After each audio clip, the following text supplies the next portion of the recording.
Hi everyone, and thanks for being with me. One of the most befuddling questions of our time, and the one that particularly concerns me, or worries me, I guess, is how dumb are we? I think the reason why I'm asking that question is because I think, generally speaking, in terms of the way I see certain people behaving in our society, I think we're pretty dumb. The question really is, who's dumb? Who's dumber than others? Who is the least dumbest? Who is the most dumbest?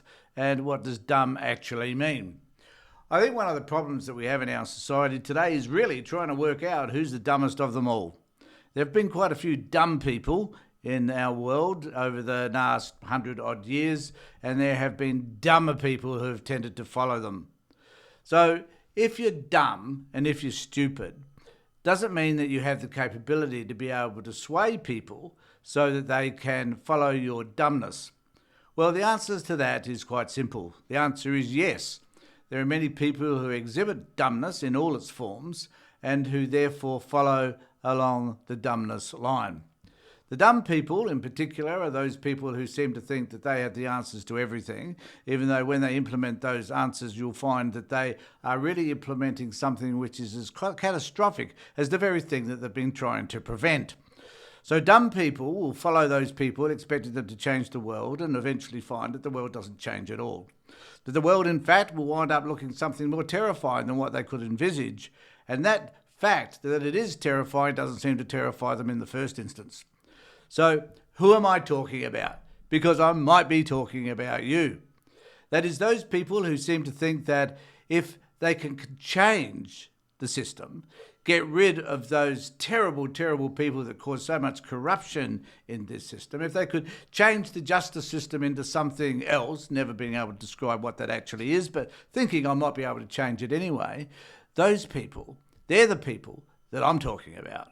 So if you're a person who thinks that you need to change the system because the system is incredibly corrupt, you're probably right to some degree, because there's no one here necessarily going to dispute that there is corruption within our system.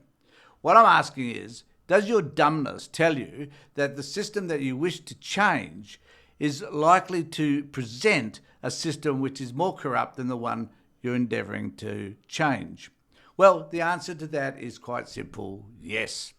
We've seen over the years, over the 100 years, hundreds of years, maybe even thousands of years, people endeavouring to change the system to something that was a little bit better, only to discover that it turned out to be worse.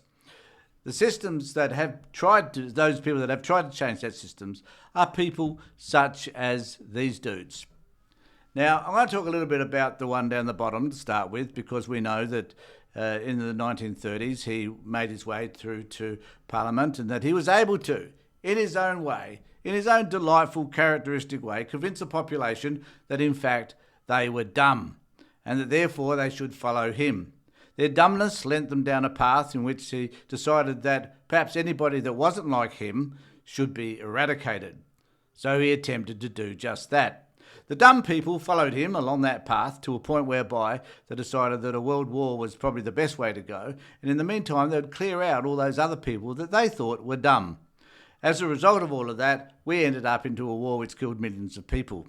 The person above, he also has attempted to do the same, but he has failed. He hasn't been as clever as the dumb person below him. So what does this mean? Even though the person at the bottom of this picture, this terrible guy with this moustache, he decided that at the end of the day it was best to end his own life, which he chose to do, because he realised that the dumb people that have been following him were not necessarily prepared to follow him any further.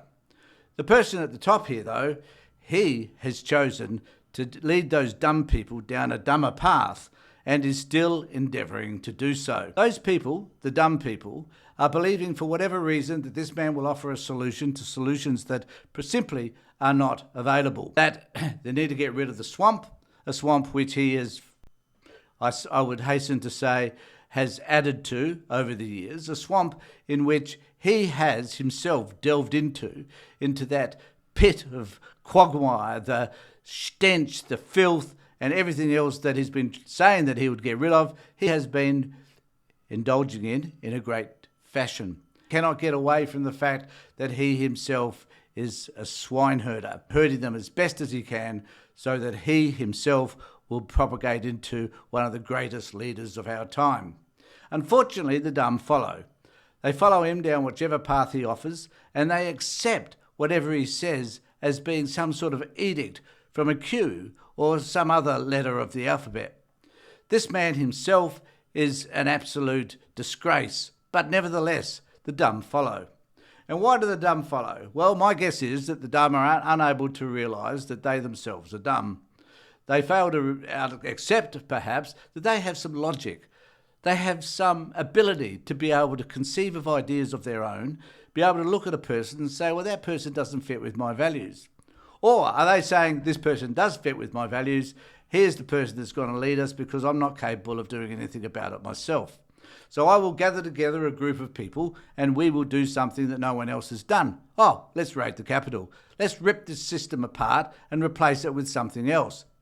They'll replace it, the dumb people will replace it with this other person. So what does that mean? What does it say about us and dumbness? It actually says that there are a lot of people out there who are prepared to follow whoever they can to achieve whatever goal they think is appropriate, so that they, the dumb, can rule the earth. We need to be wary of who the dumb are and how they go about manipulating and changing a system, and whether or not that system that they plan to change is going to be any better than the system which they are going to implement. The point is, it won't be. It never will be, never has been. History will tell us that it never, ever will be. Yet, the dumb persist because they believe that for whatever reason, a demigod is the person who can guide them, regardless of the morals and ethical values that that person holds. Probably because, for whatever reason, these dumb people don't have the ability to be able to evaluate their own ethics, their own principles, their own values. That they hold on to beliefs and systems which aren't necessarily cohesive. They fall apart. We can challenge the dumb and we can tell them that they are so, but that's probably not going to make much difference.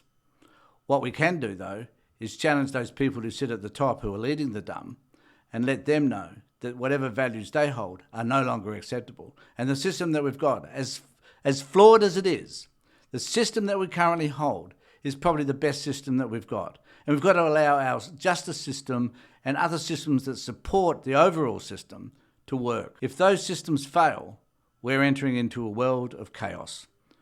That is not a place that any of us, under any circumstances, wish to be. I want you to ask yourself, are you one of the dumb? I certainly hope you're not. I certainly hope you appreciate what I've just said, and I do apologise if you believe that it reflects you. If you can, subscribe to my channel. Let me know what you think in comments down below. And please contact me and see if you want a discussion about any of these things. I'm more than happy to do so. Take care, everybody. Look after yourselves and be safe.